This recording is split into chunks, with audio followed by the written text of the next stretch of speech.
Hello student. Last class में हमने पढ़ा था कि कैसे जो है ट्रेडिंग अकाउंट और प्रॉफिट एंड लॉस अकाउंट बनाया जाता है।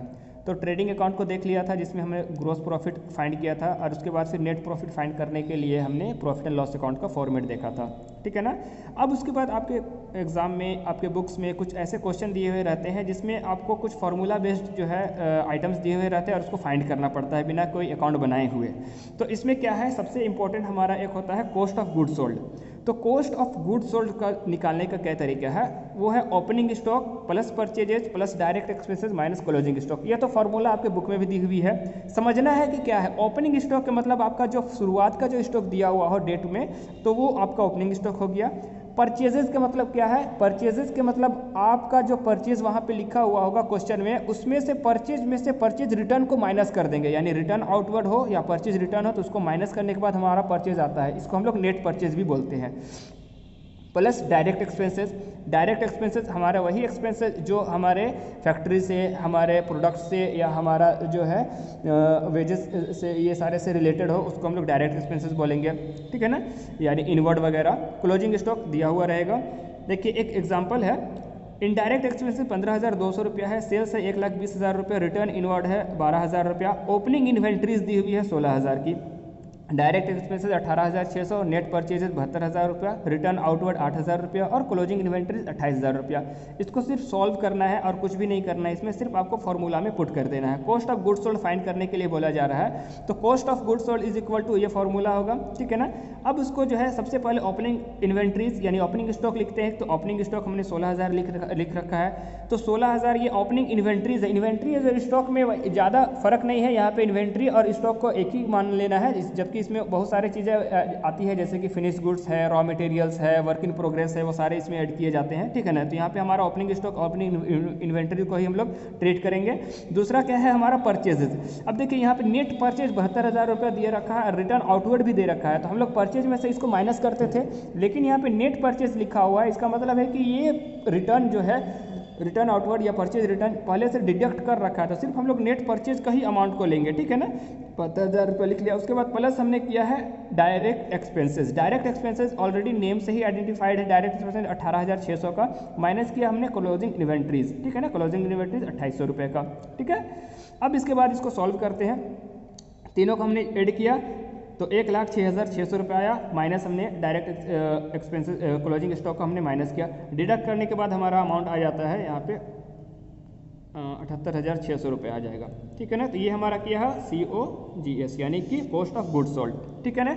अब कभी कभी क्या होगा कि आपके ये सारे आइटम नहीं दिए हुए रहेंगे, सेल दिया हुआ रहेगा या प्रॉफिट ग्रॉस प्रॉफिट दी हुई रखेगी, तो इसके लिए एक और फॉर्मूला है सेल माइनस ग्रॉस प्रॉफिट, ठीक है ना। तो cost of goods sold is equal to sale minus gross profit भी होता है। तो इसमें आपके तीन फॉर्मूले बन जाएंगे, cost of goods sold is equal to sale minus gross profit, या फिर अगर मान लीजिए कि ग्रॉस प्रॉफिट निकालना है तो सेल में से कॉस्ट ऑफ गुड्स सोल्ड को माइनस करना पड़ेगा, ठीक है ना। तो इस तरह से आपको आगे पीछे करके जो है ये फॉर्मूले से और दूसरे चीज़ जो है निकाल सकते हैं, ठीक है ना।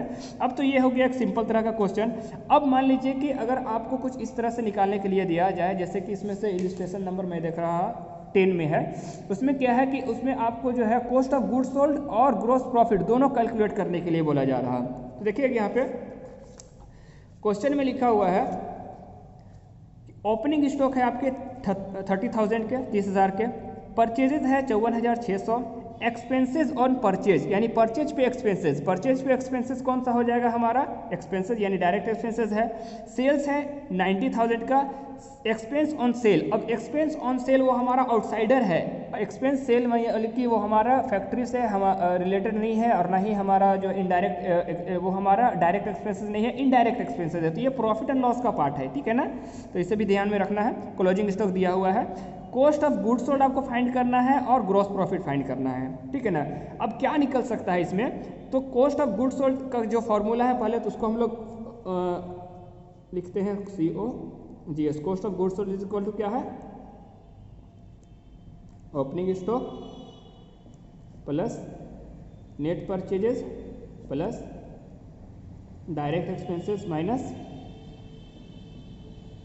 Closing stock. क्या क्या दिया हुआ है वो देखिए, पहले ओपनिंग स्टॉक दी हुई है यहाँ 30,000 की, 30,000 रुपये opening stock plus net purchases. Purchase कितना है हमारा 54,600, परचेज रिटर्न नहीं है 54,600 लिख देंगे, plus direct expenses. Direct expenses के नाम से हमारा सिर्फ खाली परचेज एक्सपेंसेस है और उसके अलावा कोई भी एक्सपेंसेस नहीं है, ठीक है ना। तो 6,000 रुपये लिखेंगे हम लोग, माइनस क्लोजिंग स्टॉक 36,600, 36,600 है ये, ठीक है ना। अब इसको ऐड करेंगे 600, 6 4 10, 1 और 5 6 6 और 3 9, 90,600 जो है हमारा ये हुआ। और उसके बाद है क्लोजिंग स्टॉक है 36,600, ये माइनस कर दीजिए, 600 में 600 हो गया तो 0, 10 में से 6 गया तो 4 और 9 में से 3, 8 में से 3 माइनस किया तो 5, यानी कि 54,000 हमारा है COGS होता है। तो ये हमारा कॉस्ट ऑफ गुड्स सोल्ड निकल गया। अब हमें निकालना है GP यानी कि ग्रॉस प्रॉफिट। तो आपको पता है यहाँ पे कि कॉस्ट ऑफ गुड्स सोल्ड का एक और फार्मूला हमने डिस्कस किया था, उसमें लिखा हुआ था कि सेल माइनस GP। तो आपको पता है यहाँ पे कॉस्ट ऑफ गुड्स सोल्ड कितना दिया हुआ है 54,000, सेल्स दी हुई है कितनी, सेल्स दी हुई है आपकी यहाँ पे क्वेश्चन में लिखा हुआ है सेल्स 90,000 का, ठीक है ना। तो यहाँ पे सेल्स में 90,000 लिख देंगे माइनस ग्रॉस प्रॉफिट। अब ग्रॉस प्रॉफिट हमें पता नहीं है तो ग्रॉस प्रॉफिट को हम लोग GP ही लिखते हैं अभी, ठीक है ना। अब इसे हम लोग सॉल्व करते हैं, यानी कि 54,000 minus 90,000 equal to minus GP। आप लोग इसे जो है डायरेक्ट GP किधर ला सकते हैं तो माइनस कट जाएगा, ऐसे भी हम लोग यहाँ पे इसको सॉल्व करके निकाल ही लेंगे। 10 में से 4 माइनस हुआ तो 6, यहाँ बच गया आपके 8, 8 में से 5 तो 3, 36,000 minus 36,000 equal to minus GP। ये माइनस माइनस कट गया तो अल्टीमेटली हमारा GP हो गया 36,000 रुपये, ठीक है ना। तो हमारा एक तो ये हुआ कॉस्ट ऑफ गुड्स सोल्ड 54,000 रुपया और दूसरा GP ग्रॉस प्रॉफिट जो है हमारा 36,000 रुपया, ठीक है ना। तो ये इस तरह से एक सिंपल क्वेश्चंस बनते हैं इसमें। एक नेक्स्ट क्लास में लोग पढ़ेंगे कि कैसे जो है हमारा जो है ऑन कॉस्ट वाला आइटम हो या ऑन सेल्स वाला, तो उसको कैसे ये करते हैं, पहले इतना रिवाइज कीजिएगा, उसके बाद फिर हम लोग नेक्स्ट क्लास में पढ़ेंगे आगे, ठीक है। Thank you.